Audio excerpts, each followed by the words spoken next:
H-1B ভিসার মাধ্যমে যুক্তরাষ্ট্রে কাজের সুযোগ পান সফটওয়্যার প্রকৌশলী সহ বিজ্ঞান, প্রযুক্তি, গণিত ও প্রকৌশল খাতের দক্ষ কর্মীরা।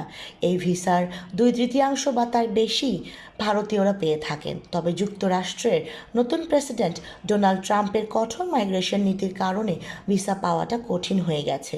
এই অবস্থায় মার্কিন ভিসার আশায় ভারতের বিভিন্ন মন্দিরে ভিড় করছেন হিন্দু ধর্মাবলম্বীরা। ভারতের গুজরাটের আহমেদাবাদের চমৎকারী হনুমান মন্দির এখন ভিসা হনুমান মন্দির নামে পরিচিত হয়ে উঠেছে। মন্দিরের পুরোহিত বিজয় ভাট জানিয়েছেন, ভিসার আবেদনকারীদের পাসপোর্ট দেবতার সামনে রেখে কীর্তন গাইতে বলা হয়। তার দাবি, ভক্তি ও বিশ্বাস থাকলে ইচ্ছা পূরণ হয়। এমনকি বহু প্রত্যাখ্যানের পরও অনেকে পূজা করার কয়েক ঘন্টার মধ্যেই ভিসা অনুমোদন পেয়েছেন।